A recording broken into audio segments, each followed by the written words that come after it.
What would you do if you were given $1 million, no strings attached, no taxes you had to pay on it or invest the money to try to have some tax avoidance, which is legal, by the way? What would you do if you had $1 million? I just want you to think about it for just a few seconds.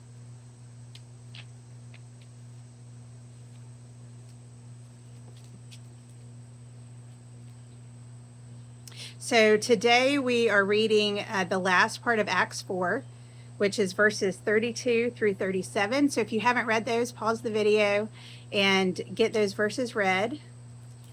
And these verses are about how believers were sharing among each other in the early church. It said in here that no one went without because everyone was sharing what they had. And it's important to note here that they were sharing because they knew that everything that they had was from God. There's nothing that we have earned or been given or come about that is not outside of what God has given us. That is outside of what God has given us. It's everything He has provided. And the book, my study book that I have been using, shares that there were two things that were noted about this group of people. They felt a responsibility for each other, and they had a real desire to share all that they had. It's also important to note that it was not legislation that made them share, which I think is a really important thing to remember. I know for me, I don't want the government involved in how I share my money. It's something that should come from my own heart and my own willingness to get involved with what people desire and need. And that's another thing with being part of a church. You're given to your church. Your church is given to missionaries and other groups. So I really don't think a lot of stuff should be legislated in that sense. And that's probably where I'll stop it because it doesn't need to get, I don't want to get too political with anything. There's a time and a place for when I think it's necessary for the government to step in, certainly. But it is not, this book goes on to further say, it is not when the law compels us to share, but when the heart moves us to share, that society becomes really Christian. The charity of legislation can never be a substitute for charity of the heart. So it's gotta start here, and God can do that in you. If you know if you're a charitable person or not. But if you're not and you want to be more, that's something you can pray for, and He will give you that desire because it is one of Christian character to want to share and help others. And then my chronological book in had a few other notes I wanted to share. It said, which I've already kind of talked about, but we should adopt the attitude that everything we have comes from God. We are only sharing what He has already provided to us.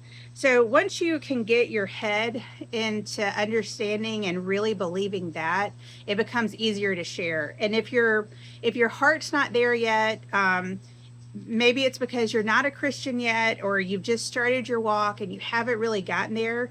If you're not giving as a cheerful giver, I would say maybe it's not time for you to start giving yet. It's something He really wants us to be cheerful givers, as I think Paul stated that in one of his letters.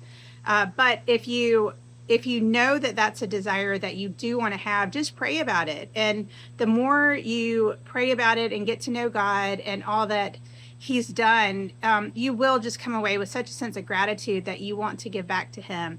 And to give back to Him is by giving to your churches, and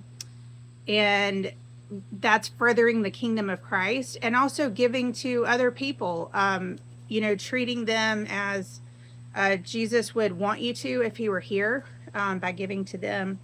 And so I'll come back to my question. If you had $1 million, what would you do with it? And I would caution you to really self-reflect or I would encourage you to really self-reflect on what your answer was. And where did you see God in it? If you didn't see him anywhere, maybe that's a prayer you can have for yourself, is praying to be responsible with your money as God calls us to be, as he wants us to be, because we all should be doing what we can to further his kingdom by growing his churches, which I know ours has certain amounts they give to missionaries just out of the general offering, but we also take up other offerings throughout the year. Annie Armstrong offering is at Easter, and it's for U.S. or North American missionaries. And then the Lottie Moon offering is around Christmas, and it's for international missionaries.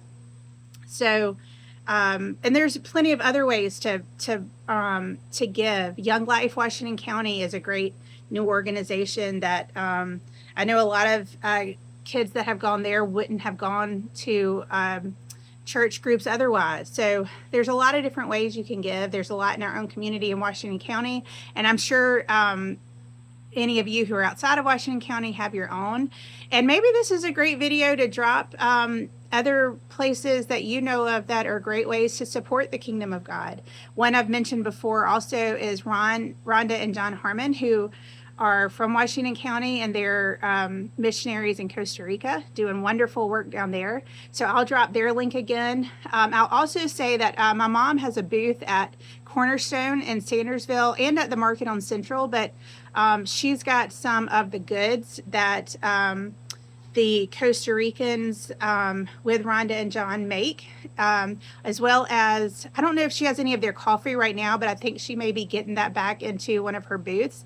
And it is really some of the best coffee I've ever had.